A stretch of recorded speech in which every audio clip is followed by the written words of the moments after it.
ton cœur et relâcher ta voix pour déclarer avec foi cette parole. Il pourvoira à tous tes besoins selon sa richesse. Alors crie-le de toutes tes forces maintenant. Alléluia. Je voudrais que nous ouvrions nos Bibles dans le livre de Luc au chapitre 11.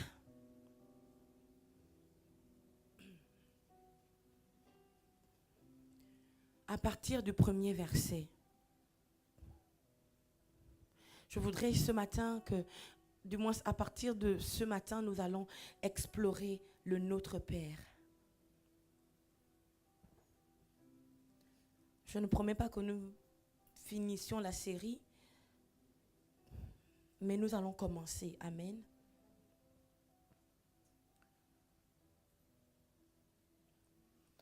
Luc 11, premier verset.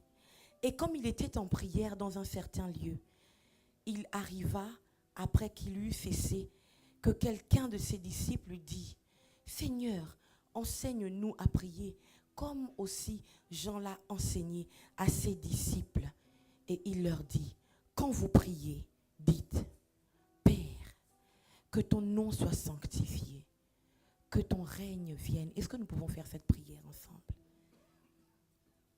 Un, de notre Père, un, deux. Notre Père qui es aux cieux, que ton nom soit sanctifié, que ton règne vienne, que ta volonté soit faite. Amen.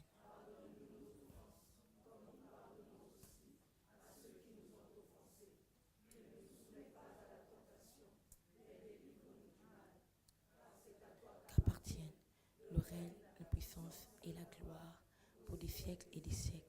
Amen. Alléluia. Car c'est à toi qu'appartiennent le règne, la puissance et la gloire pour des siècles et des siècles. Amen.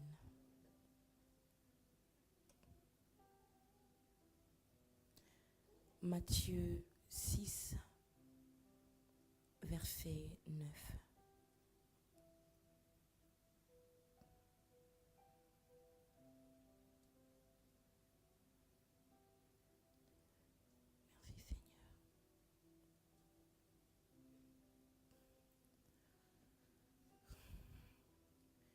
Je vais lire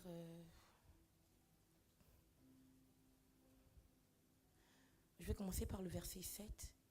En priant, ne multipliez pas de vaines paroles comme les païens qui s'imaginent qu'à force de paroles, ils seront exaucés. Ne leur ressemblez pas, car votre Père sait de quoi vous avez besoin avant que vous le lui demandiez. Voici donc comment vous devez prier. Notre Père qui es aux cieux, que ton nom soit sanctifié. Alléluia. Que ton règne vienne, que ta volonté soit faite sur la terre comme au ciel. Amen. Que ton règne vienne, que ta volonté soit faite sur la terre comme au ciel. Je prie que le règne de Dieu vienne dans la vie de quelqu'un. Que le règne de Dieu vienne dans le foyer de quelqu'un. Que le règne de Dieu vienne dans la famille de quelqu'un. Que le règne de Dieu vienne dans l'époux de quelqu'un. Que le règne de Dieu vienne dans les enfants de quelqu'un. Que le règne de Dieu vienne dans les projets, les affaires de quelqu'un. Que le règne de Dieu descende dans le nom de Jésus. Amen. Donc Jésus a fini de prier. Et un de ses disciples dit, apprends-nous, enseigne-nous comment prier comme Jean l'a enseigné à ses disciples. Je ne sais pas très bien comment Jean a enseigné à ses disciples à prier. Je ne sais pas. Mais je sais que la prière de Jésus était imbattable. Amen. La prière de Jésus n'était pas comparable. Parce que quand Jésus parle, il dit, quand vous priez, dites notre Père. Je me suis demandé, Jean a dû dire quoi? Parce qu'à cette époque, les Juifs savaient que leur père, c'était Abraham. Dieu n'était pas leur père. Alléluia. Dieu était leur Dieu. Amen. Et puis leur père, c'était Abraham, Isaac et Jacob. Mais quand Jésus parle à ses disciples, il n'est pas encore mort ni ressuscité. Mais il dit déjà, dites notre Père, une fois d'avance. Alléluia. Amen. Notre Père, parce que nous sommes devenus enfants de Dieu à cause du sacrifice de Christ. Alléluia. À tous ceux qui ont cru en son nom et en celui qu'il a envoyé, elle a donné le pouvoir. Donc la parole a donné le pouvoir de devenir enfant de Dieu. Nous parlerons de cela plus tard, mais il dit, quand vous priez, dites, quand vous priez. Ce n'est pas si jamais vous priez. S'il vous arrive à tout hasard de prier, non. C'est quand, c'est-à-dire que c'est certain, vous devez prier. Amen. La prière n'est pas quelque chose qui nous arrive comme ça à tout hasard. Ou bien, quand on se sent en danger, c'est là qu'on prie. Non, non, non, non. On prie chaque jour. D'ailleurs, le livre de 1 Thessaloniciens 5 nous dit, 17, priez sans cesse. Priez sans cesse. Ça veut dire que tu ne dois jamais t'arrêter de prier. Si tu pries sans cesse, il y a beaucoup de choses que tu ne diras pas. Si tu es tout le temps en attitude de prière, en mode prière, il va être difficile que tu culpabilises toi-même sur quelque chose, sur un péché que tu as commis. Si tu es tout le temps en attitude de prière, ça va être compliqué que tu puisses juger ton frère qui est imparfait comme toi. Alléluia. Parce que tu es en attitude de prière. Amen. C'est quand vous priez. Pas de temps en temps. Si vous arrivez de prier, dites. C'est quand. Ça veut donc dire que quelqu'un qui est connecté à Dieu doit constamment être en prière. Parce que la seule façon qu'il a de parler à Dieu, c'est la prière. C'est la prière. Alléluia. C'est le seul moyen que nous avons d'être connectés à Dieu. C'est de prier. C'est par la prière. Quand vous priez, quelles que soient les situations, avant de te plaindre, même avant d'aller voir ton pasteur, alléluia, celui qui est avec toi 24 heures sur 24, qui est omniprésent, qui est toujours là, c'est Dieu. Alléluia. Quand tu as une situation, la première personne que tu dois rencontrer, c'est Dieu. Ça me fait penser à ce roi qui reçoit la lettre de Naaman. Amen. Il reçoit la lettre de ce général d'armée. En fait, le roi d'Assyrie envoie son général d'armée qui a la lèpre. L'histoire, c'est quoi? C'est qu'il est lépreux. Et il ne sait pas comment guérir. Et donc, sa servante, sa dame de ménage, la nounou de ses enfants, une petite fille juive, dit à sa patronne, « Ah, si seulement mon maître pouvait aller en Israël. Là-bas, il y a un prophète. Lui, quand il prie, lui, quand il dit, ça marche. » La femme va dire à son mari. Et finalement, le général d'armée, parce qu'il était le bras droit de son roi, va voir son roi pour que son roi lui fasse une lettre. Et le général va voir le roi d'Israël avec la lettre que son roi lui a faite. Le roi d'Israël est dépassé. Il ne comprend pas. Il dit, mon Dieu, mais je vais faire comment? C'est quoi le problème? J'imagine que lui, il ne maîtrisait pas trop les choses de prière. En fait, quand il voit la lettre, il dit, suis-je Dieu? Moi, je suis Dieu maintenant pour guérir les malades. C'est le prophète Élisée qui dit, mais ne panique pas. Toi, tu ne sais pas qu'ici, il y a un prophète. My living God. Alléluia. Ce qui était bien, c'est que le roi en question savait qu'il n'avait pas le choix. Il fallait partir vers l'expert. Amen. Il allait vers l'expert parce que c'était un problème complexe qu'il ne pouvait pas gérer. Amen. C'est pour dire que je n'interdis pas d'aller voir le pasteur. Mais c'est quand c'est quelque chose qui vous dépasse. N'attendez pas que ça vous dépasse. Quand vous regardez la situation, vous savez que ça là, ça peut se compliquer. Alléluia. Mais premièrement, priez. Premièrement, priez. Il y a un autre qui a pris la lettre, il est allé au temple. Un autre roi qui a pris la lettre, il est parti au temple. Posé, il a dit, voilà maintenant, Éternel, viens régler. Viens faire. Aujourd'hui, c'est aujourd'hui. Amen. Il y a des sortes de prières, peut-être qu'on en parlera. Mais quand vous priez, c'est-à-dire que vous devez être constamment en prière. Constamment. Constamment. Être en prière, c'est maintenir son réseau. Jamais, quand on a un smartphone, dès qu'on n'a plus de réseau, comment on se comporte?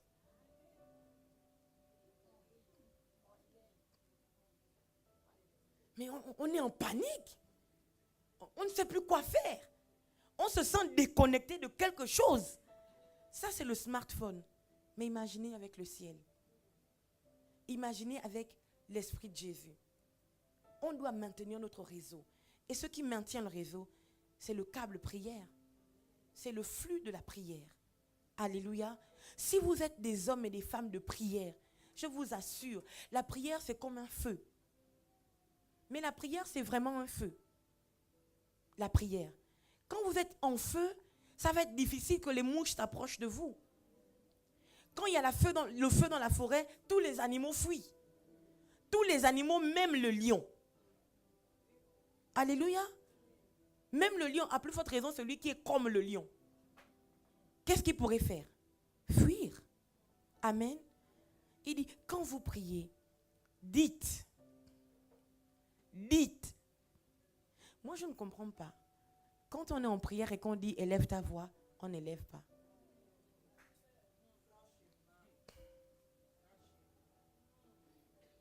C'est-à-dire que le pasteur est sur l'autel.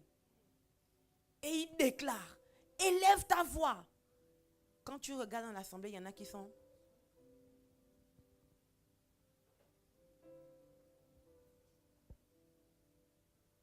Alléluia. Alors qu'il parle à son serviteur, il dit, viens, plaidons ensemble. Il dit même, ouvre ta bouche et plaide pour ta cause. Ouvre ta bouche et plaide pour ta cause. Quelles que soient les situations, c'est extrêmement grave. Parce qu'il demande de plaider pour sa cause devant Dieu. Si devant Dieu, on a le droit d'ouvrir notre bouche pour plaider pour notre cause. Mais à plus forte raison, devant des situations bizarres, on se lève et on prend autorité. Dans le nom de Jésus, ce trouble s'arrête. Quand on va vers le Père, Seigneur, dans le nom de Jésus, regarde-moi, regarde ma situation, fais quelque chose. Ouvre ta bouche. C'est vrai qu'on peut se dire intérieurement, alléluia, amen. Mais quand on fait aussi sortir le son de sa voix, c'est encore mieux. Quand on fait sortir le son de sa voix, on muscle notre muscle, on durcit notre muscle prière. Alléluia.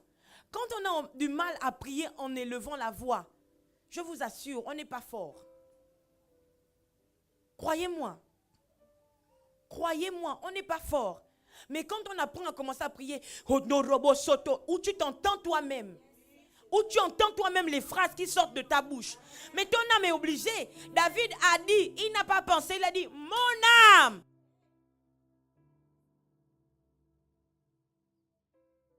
Il a parlé parce que ton âme, la première voix après Dieu que ton âme doit entendre, c'est la tienne. C'est la tienne. Et il est mieux qu'elle t'entende quand tu pries. Parce qu'il y a un pouvoir dans la prière. Mais si ton âme t'entend tout le temps quand tu te plains ou quand tu critiques, le jour où tu seras malade et que tu vas vouloir prier, ton âme est déjà habituée aux murmures, aux critiques et aux plaintes. Ton corps sera aussi là. Mais si à chaque fois que ton âme t'entend, c'est toujours en train de déclarer, de parler à Dieu, d'être en communion, en communication avec le ciel. Mais le jour où tu vas dire à ton âme au nom de Jésus, ça suffit, on n'est plus malade. Ou bien au nom de Jésus, on va à l'église. C'est ça notre problème aussi. On a envie d'aller à l'église, mais notre chair et notre âme dit que là, toi-même, tu ne vois pas que tu as travaillé jusqu'à minuit. Tu es fatigué. Hein? Ça, c'est aussi la sagesse. Tu dois rester pour dormir. Hein? Mais quand tu as déjà pris autorité tout le temps, ton âme sait que si c'est pour l'église, ça c'est même pas la peine. Tranquillement, on se lève, on va s'habiller. Alléluia. Dire, parce que l'âme, la chair, elles sont têtues. Le seul qui suit le mouvement, c'est l'esprit. Donc, il faut les encourager. Mais quand tu es tout... Mais moi, c'est-à-dire que c'est même pas imagine. Si je ne viens pas à l'église, c'est que vraiment là... Il y a vraiment une situation, mais vraiment. Mais mon âme sait. Même quand je suis à la maison, je me dis, mon Dieu, dimanche ne vient pas. Depuis là, on n'est pas encore vendredi. Parce que j'ai envie d'aller à l'église. Et je le dis tout le temps. Mes enfants, quand on ne va pas, ils ne viennent pas à l'église le vendredi. Je crois que les enfants, tous les parents des providers, quand vous ne venez pas à l'église, vos enfants, ils vous prêchent. Ils vous prêchent. Moi, ils me prêchent, moi, leur pasteur. Finalement, nous, on est désormais les chrétiens du dimanche et c'est même pas normal. Maman, quand je viens travailler le vendredi matin, maman, tu t'en vas? On ira à l'église. Tonton Léo viendra nous chercher. J'ai dit, on verra. Mais ce n'est pas normal parce que sinon, on ne sera plus que les chrétiens du dimanche. Mais pourquoi? Parce que j'ai parlé. J'ai dit, on va à l'église tous les jours. Tous les jours. Alléluia. Quand vous priez, dites. Il faut dire. Quand vous dites, votre âme entend, mais pas que. Tout autour de vous entend. Alléluia. Dieu en premier. Votre âme, votre atmosphère, même l'enfer entend. Alléluia. Quand vous priez, dites. Notre Père qui es aux cieux. Jésus est en train de dire que il n'est pas encore mort, donc tous les Juifs sont encore serviteurs de Dieu. Alléluia. Ils ne sont pas encore fils de Dieu. Mais Jésus est en train de dire à ceux qui sont autour de lui que la vérité, c'est que Dieu n'est pas seulement votre Dieu. Dieu doit devenir votre Père. Amen. Dieu doit devenir votre Père. Et il est en train de les emmener à une autre dimension. Alléluia. Ça veut dire qu'il y a des prières qu'on fait en tant que serviteur. Amen. Il y a des prières qu'on fait en tant que serviteur. Quand un serviteur parle, si le maître veut, il fait. S'il ne veut pas aussi, il ne fait pas. La vérité même, c'est qu'un serviteur ne peut rien exiger au maître. Rien du tout. Alléluia. Jésus veut que notre mentalité change. Il y a des choses que seuls les fils ont. Seuls les fils ont. Il y a des choses que seuls les fils peuvent obtenir. Alléluia. Nous sommes aujourd'hui co-héritiers avec Christ parce que Dieu est notre Père. Si Dieu n'était pas notre Père, on n'aurait hérité rien de Christ. Ou plutôt de Dieu. Alléluia. Parce que Dieu est notre Père, nous avons le droit, nous avons accès au ciel. Nous avons accès à plusieurs choses qu'aujourd'hui, ceux qui sont restés fils d'Abraham et seulement serviteurs de Dieu n'ont pas. Il y a même des révélations qu'on ne peut pas avoir si on n'est pas monté à la dimension de fils. Mais c'est très très fort. Pourquoi? Parce que vous comprenez que quand tu es fils, qu'est-ce que ton père peut te refuser?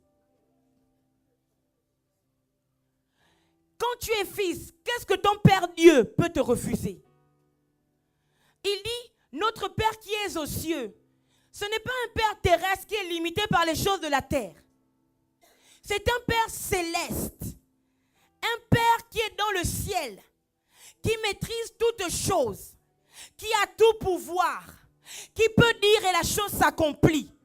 C'est un Père qui est illimité, qui est infini. Ton Père est dans le ciel.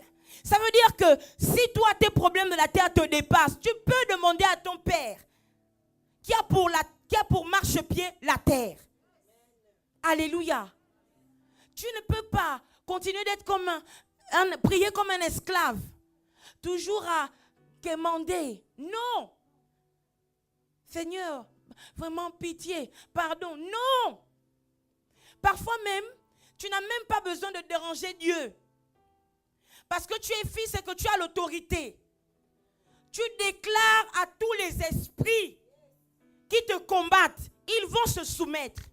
Parce qu'un fils a le pouvoir de son père. Alléluia.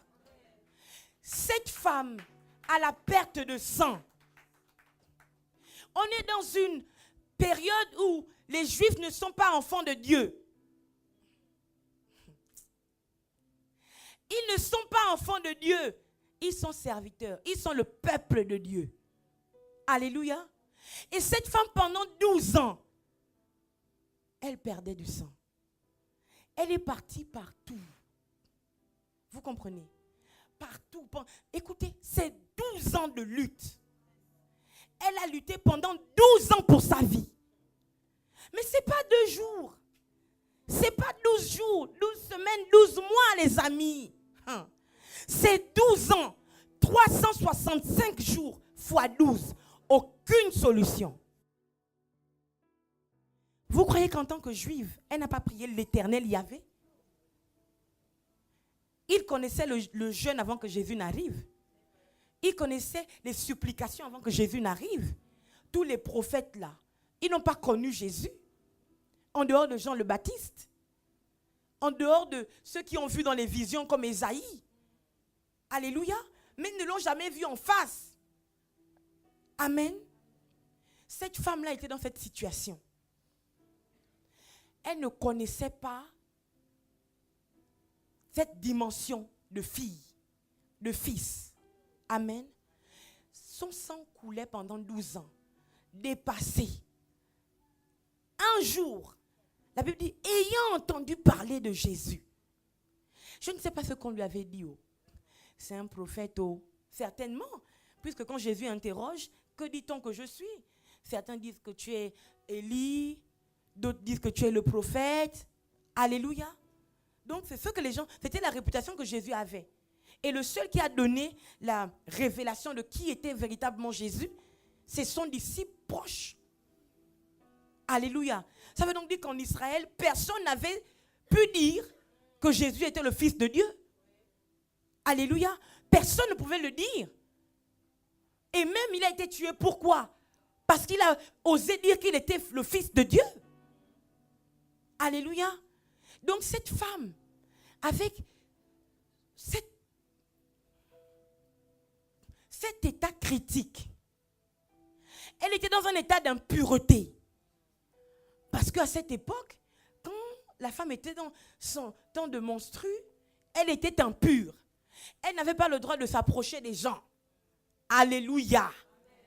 Elle n'avait pas le droit, mon Dieu, de s'approcher des gens parce qu'elle était impure. Elle devait normalement rester dans sa maison. Quand la période des règles finissait, à ce moment-là, elle pouvait recommencer une vie normale. Mais la femme là a dit aujourd'hui là, tous les codes vont tomber. Elle a dit aujourd'hui, c'est une question de vie ou de mort.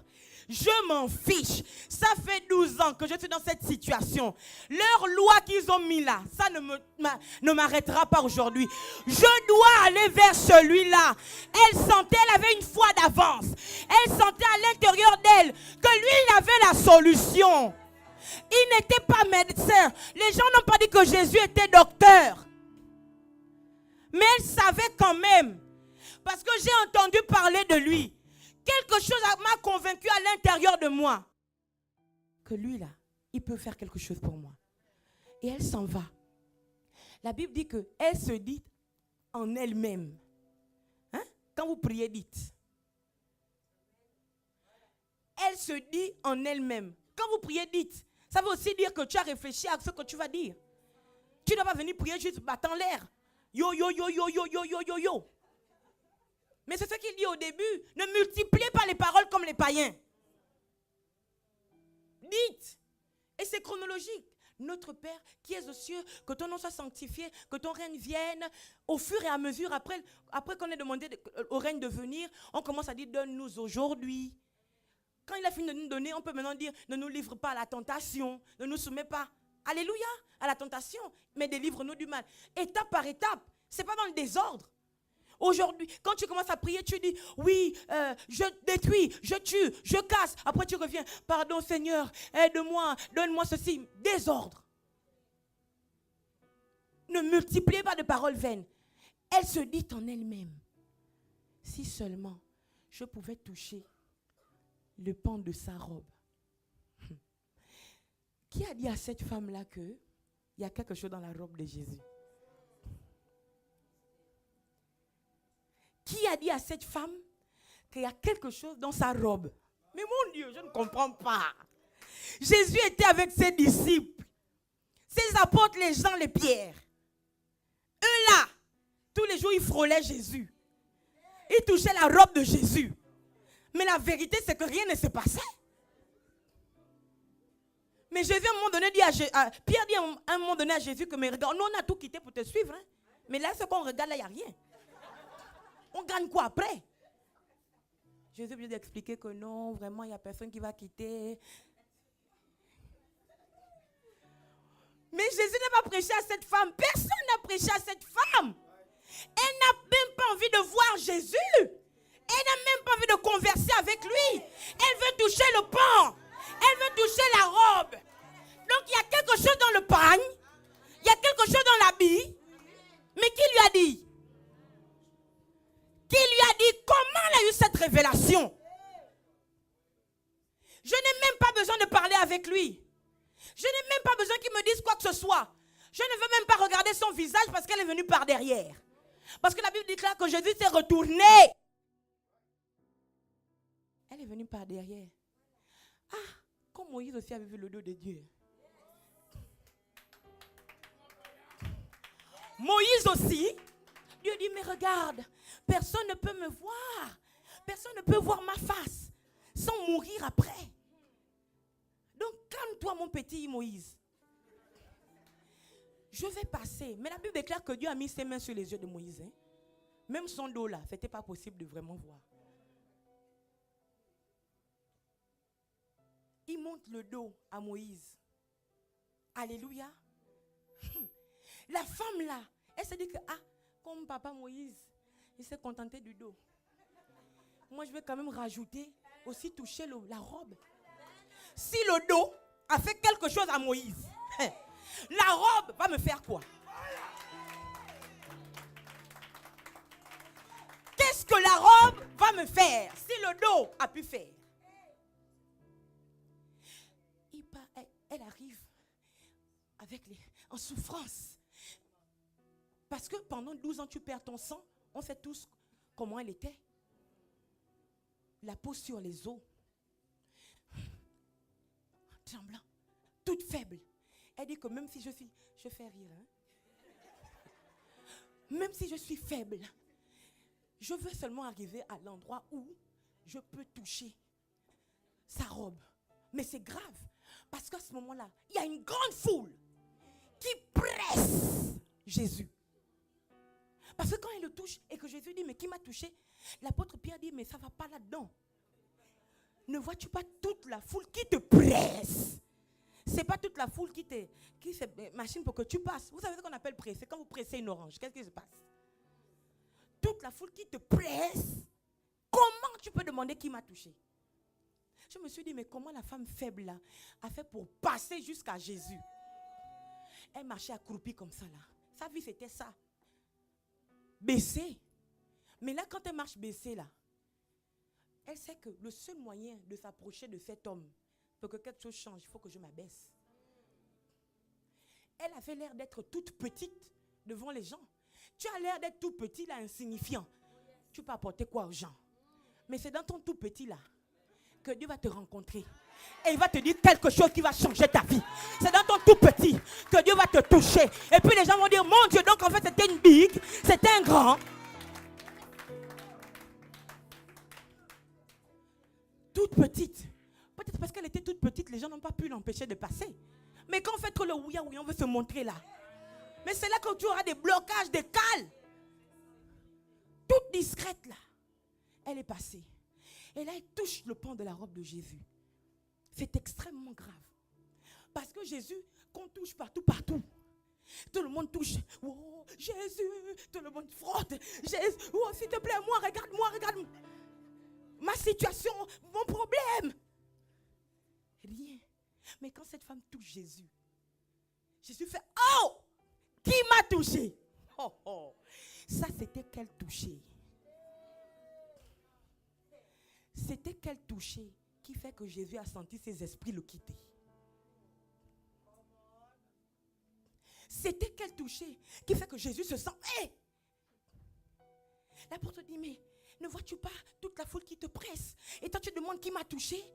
Il dit, je sais que quelqu'un m'a touché parce qu'une force est sortie de moi. Une force.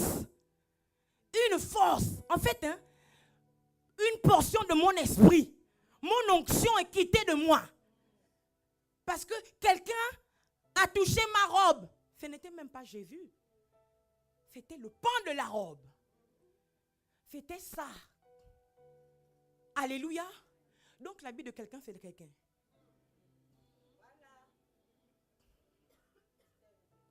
Le pan. Qu'est-ce qui m'a touché? Mon Dieu. Une force m'a quitté. Mon Dieu. Mais ça, c'était quel pouvoir que cette femme avait pour faire en sorte que la chose mystique qui était en Jésus là est sortie de lui. Mais c'est quel type de toucher? Elle n'a pas touché Jésus comme la foule le touchait. Il y a donc une manière de toucher Jésus. Il y a une façon de le toucher. Tu ne dois pas être semblable à la foule. Tu ne dois pas être dans l'agitation comme la foule. Tu ne dois pas te bousculer n'importe comme la foule. Non, il y a une façon de toucher Jésus pour que quelque chose le quitte.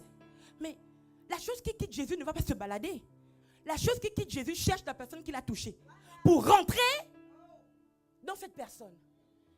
Ça veut dire qu'un peu de Jésus est parti de lui pour rentrer dans cette femme.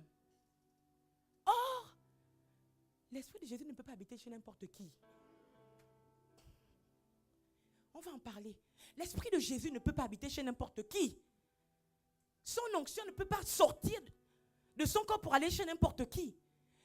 Et là, voici la révélation. Jésus dit, quelqu'un m'a touché. Donc elle est là, tout tremblante. Jésus se retourne. Elle dit, c'était moi. La Bible déclare qu'elle tremblait. En fait, de peur. Parce que là, c'est grave. Mon Dieu, il a senti que je l'ai touché. Amen. La vérité, c'est qu'elle voulait passer inaperçue. Elle s'est dit que seulement le pan de la robe, il ne sentira même pas. Mais elle ne savait pas qui elle touchait. Elle ne savait pas qu'il y avait quelque chose. En fait, la chose qui l'a poussée à toucher Jésus là, allait bousculer Jésus. Allait le bousculer. Et là, Jésus se retourne. Elle dit, oui, j'avais peur, mais je me suis dit, si seulement je peux toucher le pan de ta robe. Elle est en panique. Elle est en panique parce qu'elle sent ce qui se passe dans son corps. Elle sent que son corps n'est plus normal, n'est plus comme avant. Elle sent que l'effort, la faiblesse qu'elle avait est partie. Elle sent que le sang a arrêté de couler. Elle sent, mais elle est en panique. Elle dit, mon Dieu, mais ça c'est quoi? Mais ce n'est pas un humain normal. Qu'est-ce qui a fait que Jésus-Christ soit bougé quand cette femme le touche?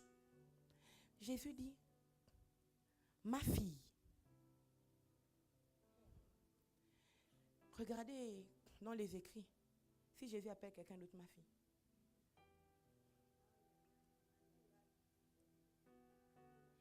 Il faut regarder. Pour elle, il dit, ma fille. Ça veut donc dire que cette femme, quand elle est venue toucher Jésus là, ce n'était pas un humain normal. En fait, Jésus ne s'est plus présenté comme simplement Jésus.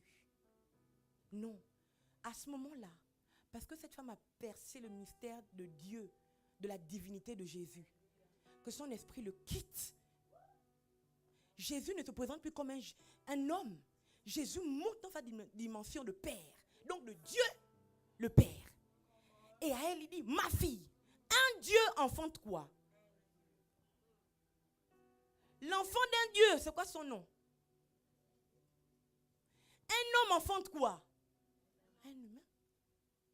Mais ce jour-là, Jésus a dit que je ne peux plus être simplement Jésus humain. Je ne peux même plus seulement... Non, je monte à ma dimension de Père. Il dit, ma fille, ta foi t'a sauvée. Ta foi t'a sauvée.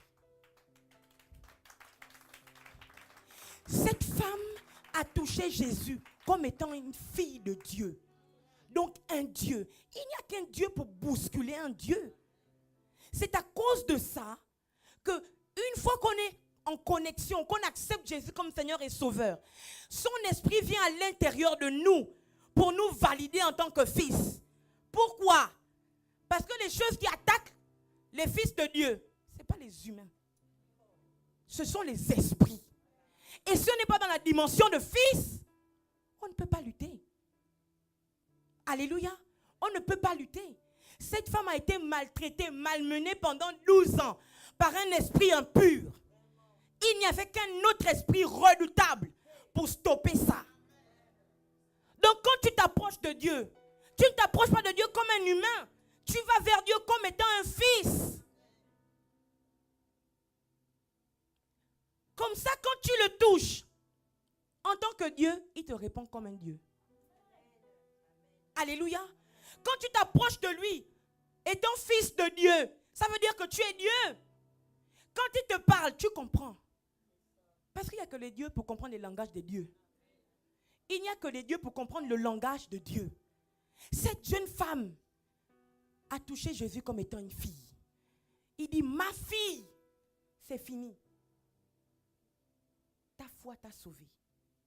Ta foi t'a sauvé. Ça veut donc dire aussi que celui qui prie doit avoir une dimension de foi. Alléluia. Celui qui s'approche de Dieu doit avoir la foi. Croire. Il doit croire que Dieu est dans une autre dimension. Que son Père là est au ciel. Que son Père là, il peut tout faire. Alléluia. Amen. Notre Père qui est aux cieux. Ça veut dire que quand tu pries, ne prie pas comme un serviteur. Ne prie pas comme un esclave. Non. Tu n'es pas seulement serviteur de Dieu. Alléluia. Tu n'es pas esclave non plus. Tu es le fils. Tu es la fille de Dieu. Et je prie ce matin dans le nom de Jésus que les bénéfices des fils te soient accordés. Au nom puissant de Jésus. Je prie ce matin que la révélation que les fils doivent avoir de qui est leur Père, de ce que leur Père est capable de faire, te soit communiquée. Que la révélation de la parole de ton Père Dieu te soit communiquée. Quand tu parleras, il faut qu'il y ait une onction qui accompagne tes mots. Que les hommes charnels réalisent que lui, il a un esprit supérieur. Comme Daniel. Les magiciens allaient voir Daniel aujourd'hui, qu'est-ce qu'on fait? Parce qu'il était le chef de tous les devins, de tous les magiciens du roi. Alléluia. Du roi babylonien. Amen. Mais quand il parlait, il disait, mais il est rempli d'un esprit supérieur. C'est comme ça qu'on traitait Daniel. Que lui, il était investi d'un esprit supérieur. Amen. Vraiment que cette onction te soit accordée. La vérité, c'est que cette onction est en toi. Mais parfois, on perd de vue qu'on est fils de Dieu. Et que donc, on a les attributs de Dieu. Parce qu'on est fils de Dieu, il n'y a rien qui puisse être incapable. Impossible pour nous. Rien n'est impossible à celui qui croit, donc à celui qui a la foi. Et rien n'est impossible à Dieu. Si rien n'est impossible à celui qui croit, et que rien n'est impossible à Dieu, ça veut dire quoi? Que celui qui croit est quoi? Alors, il faut dire bien. Celui qui croit est Dieu. Donc, c'est la foi de cette femme qui l'a fait monter à une dimension de la divinité. Alléluia. Et pas n'importe quelle divinité. Pourquoi? Parce que sa foi était dans le Fils de Dieu. Amen. Il y en a qui croient en des divinités. En fait, en des démons. Amen. Mais ça ne leur donne pas le pouvoir d'un fils de Dieu. Ils ne sont pas fils de Dieu pour autant. Et pourtant, ils ont la foi en des démons, en des esprits maléfiques, qu'ils pensent être des dieux. Ta foi fait de toi la personne en qui tu as placé ta foi. Vous comprenez? Ta foi fait de toi la personne ou te donne les attributs de la divinité en qui tu as placé ta foi. Si tu crois en un cartomancien, si tu crois en Bouddha, eh bien, tu vas, chercher les attributs que Bouddha avait. Mais si tu crois en Jésus-Christ, le Fils de Dieu, c'est normal que tu sois fille de Dieu, que tu sois fils de Dieu. C'est normal que Dieu détache tout ce qui lui appartient pour toi. Notre Dieu n'est pas seulement Dieu, il est roi des rois. Dieu éternel. Voilà pourquoi lorsqu'on est connecté à lui par Jésus-Christ, on a aussi la vie éternelle. Comme lui, il est immortel, nous aussi, on est immortels. Quand on s'en va de ce monde, on va dans un autre monde. Alléluia. Notre Père, qui es aux cieux, que ton nom soit sanctifié.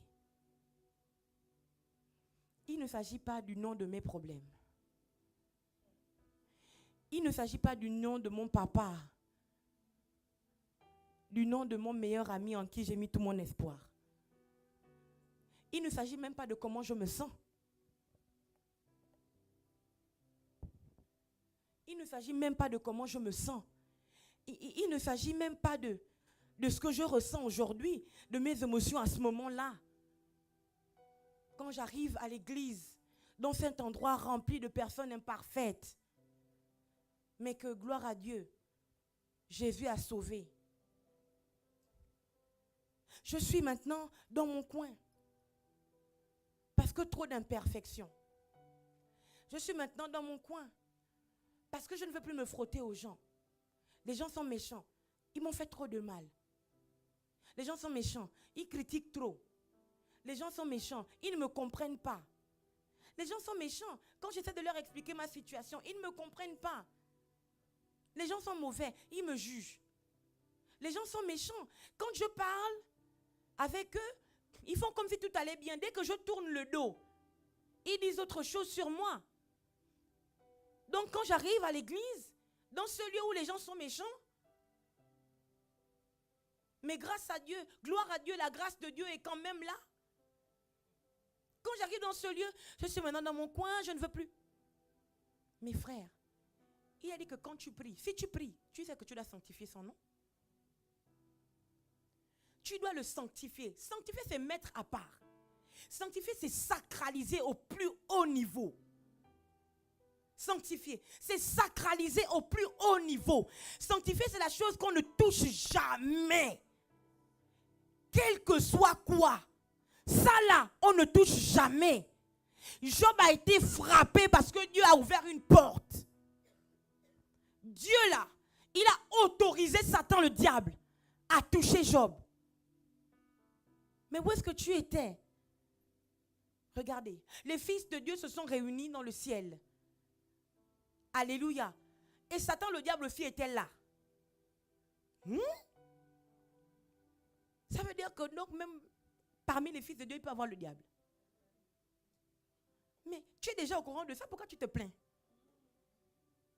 Tu es déjà au courant de ça? Pourquoi te plaindre? Et puis Dieu dit, où est-ce que tu étais? Donc il converse même avec le diable. C'est-à-dire que si Satan, le diable, peut converser avec Dieu, mais tu es obligé de prier. Hein? Tu es obligé d'avoir une attitude de prière parce que c'est la prière qui te permet de converser avec Dieu. Attitude de prière, attitude de méditation de la parole. Tu as prié, tu médites la parole, Dieu te répond. C'est la parole. La parole là, c'est Dieu qui a parlé. Sanctifiez mon nom. Quand vous priez, dites notre Père. L'amour couvre une multitude de péchés. Vous comprenez? C'est ça la parole. Ceux qui disent que Dieu ne me parle pas, je n'entends pas la voix de Dieu, mais c'est normal, maman. Tu n'ouvres jamais la Bible. Mais comment tu vas entendre sa voix? Parce que sa voix, ce sont ses écrits. Dieu n'est pas obligé de passer en rêve. D'ailleurs, les rêves ne sont même plus fiables. Les rêves ne sont plus fiables. Les visions ne sont plus fiables. Puisque les rêves et les visions peuvent être inspirés de ce que tu as vu en regardant Avengers. J'ai regardé Avengers. J'aime bien. Vous comprenez? La seule chose qui est fiable, c'est la parole.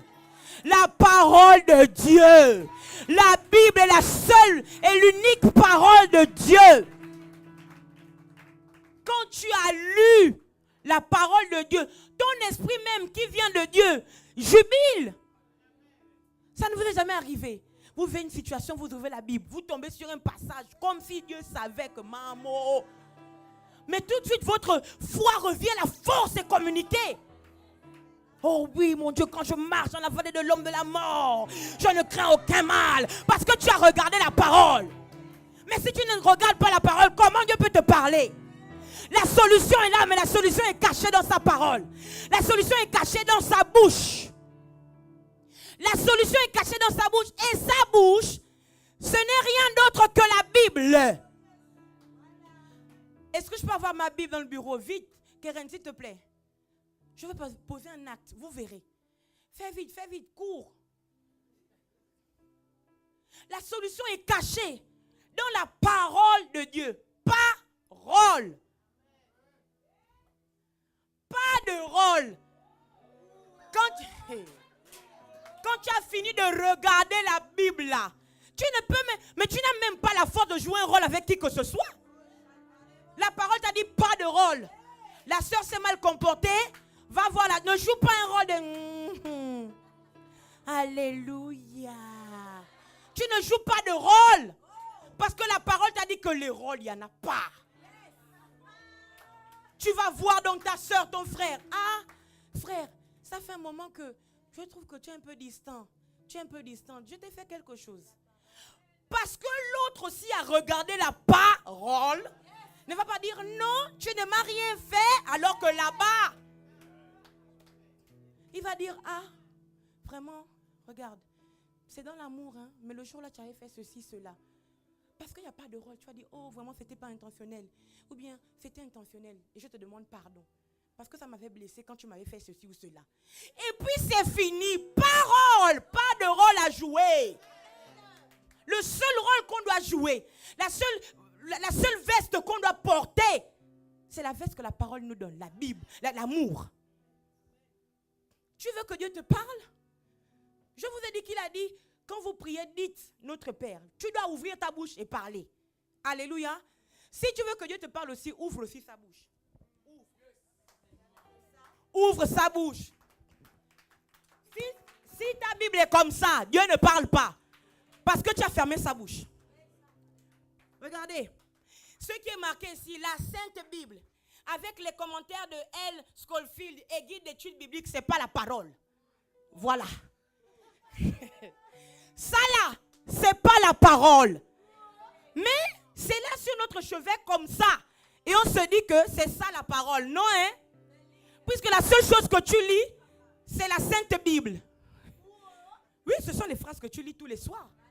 Sur ta parole, ta Bible qui est sur ton chevet. Ta Bible qui est sur ton chevet, comme ça. Voici la forme de ta Bible qui est sur ton chevet.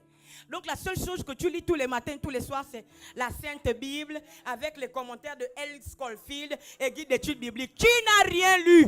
Dieu ne t'a rien dit et ta vie va continuer comme elle est. Mais si tu veux qu'il te parle, traverse la Sainte Bible avec les commentaires. Ouvre la parole. Si tu ouvres, ça veut dire que tu as ouvert la bouche de Dieu. La bouche de Dieu s'est ouverte. Alléluia. La bouche de Dieu s'est ouverte quand tu as ouvert la Bible. Dès que tu regardes, oh, et quoi? Elle est assise solitaire, cette ville si peuplée. Elle est semblable à une veuve, grande entre les nations, souveraine parmi les États. Elle est réduite à la servitude. Elle pleure durant la nuit et ses joues sont couvertes de larmes. De tous ceux qui l'aimaient, nul ne la console. Tous ses amis lui sont devenus infidèles. Ils sont devenus ses ennemis. Judas est en exil, victime de l'oppression et d'une grande servitude. Il habite au milieu de ces nations. Il n'y trouve point de repos. Tous ses persécuteurs l'ont surpris dans l'angoisse. Les chemins de Sion sont dans le deuil, car on ne va plus aux fêtes. Toutes les portes sont désertes. Ses sacrificateurs gémissent. Ses vierges sont affligées et elle est remplie d'amertume. Ses oppresseurs triomphent. Ses ennemis sont en paix, car l'Éternel l'a humilié à cause de la multitude de ses péchés. Ses enfants ont marché captifs devant l'oppresseur. La fille de Sion a perdu toute sa gloire. Ses chefs, comme les cerfs qui ne trouvent point de pâture et qui fuient sans force devant celui qui les chasse. My God, lamentation de Jérémie.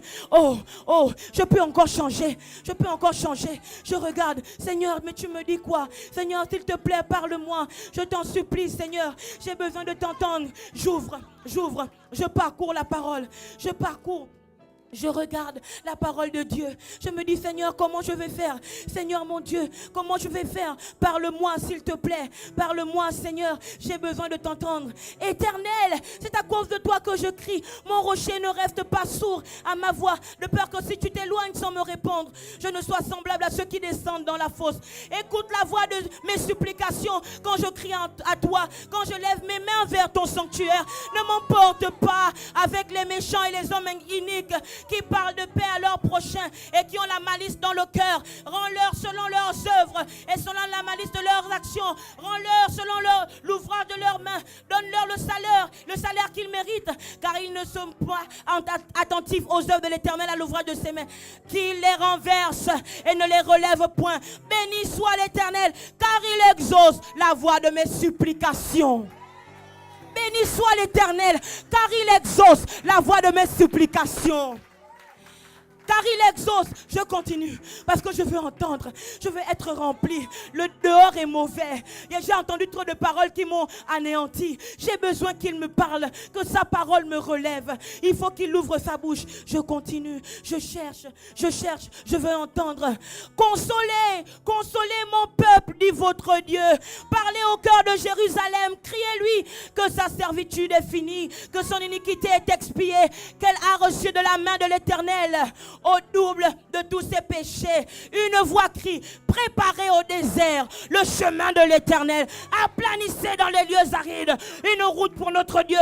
Que toute vallée soit exaucée, que les vallées de ta vie soient exaucées dans le nom de Jésus, que les vallées de ta vie soient comblées au nom de Jésus, que toute montagne et toute colline soient abaissées. S'il y avait une montagne devant toi, qui es-tu montagne? Devant Zorobabel, tu seras aplani. C'est sa parole qui le dit. Ce n'est pas moi, Shirley Dorego, mais c'est sa parole. C'est sa parole. C'est ce qu'elle dit. Toute la puissance est dans sa parole. Toute la puissance est dans sa parole. Toute la puissance. Il n'y a pas une autre révélation qu'on puisse chercher, si ce n'est la parole de Dieu. Quand on l'a ouverte, il ne s'arrête plus de parler. Quand on l'a ouverte, lève-toi, sois éclairé, car ta lumière arrive et la gloire de l'Éternel se lève sur toi. Voici, les ténèbres couvrent la terre et l'obscurité les peuples. Mais sur toi, l'Éternel se lève. Sur toi, sa gloire apparaît. Sur toi ce matin, sa gloire apparaît. Sur toi ce matin, sa gloire apparaît. Cette gloire apparaît ce matin. Et tout ce qui est sa gloire, c'est sa parole. C'est sa parole. Plusieurs hommes ont couru avec sa parole. Abraham n'avait rien. Il est parti de son pays avec la parole. Jacob et son frère se sont battus, se sont fait la guerre à cause de la parole. Ce n'était pas la parole d'Isaac, mais ce n'était pas la parole d'Abraham que Jacob et Ésaü voulaient. C'était la parole que Dieu avait dite à Abraham et qu'Abraham avait donnée à Isaac. Les 12 ont reçu la parole. Et c'est la parole qui a changé leur vie. La parole a changé leur vie. Mais si tu n'ouvres pas, si tu ne l'ouvres pas, sa bouche reste fermée. Sa bouche reste fermée. Il dit que ton nom soit sanctifié. Je le sais parce que quand j'ai ouvert ma parole, je sais qu'on ne mélange jamais Dieu à nos attitudes. On ne mélange jamais Dieu à nos émotions. On t'a fait du mal, peu importe. Ce que tu dois faire, fais-le. Ce que tu dois faire pour Dieu, fais-le. Parce que lui, il est très élevé. Il est très saint. Il est mis à part. J'ai mal, j'ai honte, ce n'est pas grave. J'irai quand même. Parce que la parole dit que je dois aller au temple. j'ai mal, j'ai honte, je suis déçue, ce n'est pas grave. Je ferai quand même le bien à cette personne-là qui m'a maltraité, qui ne m'a pas compris, qui m'a vilipendé. Je ferai quand même du bien parce que la Bible dit d'aimer. Pas si on vous a aimé. Aimer parce que c'est un devoir. C'est un commandement. Et ça, c'est la parole. C'est comme ça sanctifier le nom du Seigneur. Je ne suis pas d'accord avec toi. Mais parce que nous servons Dieu ensemble, je vais me battre pour t'aimer. Je vais me battre pour te considérer. Je vais me battre pour te faire du bien. Parce que c'est la parole. Je dois sanctifier le nom de l'Éternel. Ce n'est pas Jésus qui t'a ignoré. Ce n'est pas Jésus qui a mal parlé de toi. Ce n'est pas Jésus. Providence. Manifester ce que la parole dit. Alléluia. Je prie vraiment que Dieu vous fasse monter dans cette dimension. Au nom de Jésus-Christ. Je sais que la vie n'est pas facile. Que les hommes nous déçoivent. Alléluia. Mais à cause de ce que le nom de l'Éternel doit être sanctifié. Je prie au nom de Jésus que chacun soit rendu capable de sanctifier le nom de l'Éternel. Que ton nom soit sanctifié. Si tu ne sanctifies pas le nom de l'Éternel, mais comment ce nom va agir quand tu vas l'invoquer dans le trouble? Si tu ne sais pas sanctifier son nom, comment ce nom va agir quand tu vas l'invoquer dans la tempête? C'est le nom de l'Éternel. Ça veut dire que tu ne peux pas l'invoquer n'importe comment. Ça veut dire que tu ne peux pas le souiller. Ça veut dire que tu ne peux pas le mélanger dans tes émotions, dans tout ce qu'on a fait contre toi. Tu dois sanctifier le nom de l'Éternel. Parce que c'est ton nom que tu invoques aussi quand tu es dans le trouble. Tu cries Éternel, secours-moi. Mais tu n'as pas eu l'habitude de le sanctifier. Pourquoi est-ce qu'il devrait bouger? Le nom de l'Éternel doit être mis à part. C'est ton arme secrète. Quand tu es arrivé au point où là, c'est compliqué, tu invoques ce nom que tu as toujours sanctifié. Tu es fatigué, tu as mal, tu es rabroué, mais tu continues de servir. Parce que tu ne sers pas un homme, tu sers l'Éternel. Tu es fatigué, tu es malade. Mais si tu as encore un peu de force pour aller te balader au centre commercial, c'est que tu peux trouver la même force pour venir même t'asseoir 2 heures pendant le culte juste pour rester dans la présence. Alléluia. Si tu as appris à le sanctifier dans ce genre de choses, quand tu seras un problème et que tu vas crier le nom de Dieu très saint, il va se lever. Il va descendre dans ta vie comme une bombe atomique. Et tous ceux qui étaient contre toi, toutes les situations de la vie qui étaient là pour t'acculer, vont reculer. Toutes les situations qui étaient dans ta vie pour t'acculer, vont reculer, vont disparaître. Parce que tu as sanctifié son nom. Que ton nom soit sanctifié. Que ton règne vienne. Le règne de Dieu ne vient pas si son nom n'est pas sanctifié. Le règne de Dieu ne vient pas si Dieu n'a pas de fils. Jésus-Christ est descendu comme le Fils de Dieu. Et il dit, le royaume des cieux s'est approché de vous. Ça veut dire que ce sont les fils qui font descendre le règne de Dieu. Dans votre famille, il y a encore des personnes qui résistent à l'évangile. Parce que vous ne vous comportez pas comme des fils de Dieu. Un fils de Dieu est intransigeant. Pas question, je refuse que dans ma maison, on invoque d'autres dieux. Maman, c'est vrai, tu es ma mère, mais ici, là, on ne prie pas Allah. On ne prie pas le bouiti. On ne prie pas la magie. Ici, tu es obligé de prier Jésus. C'est ça, se comporter comme un fils de Dieu. Ici, on n'écoute pas la musique qui ne glorifie pas Jésus. Non, c'est ça, se comporter comme un fils de Dieu.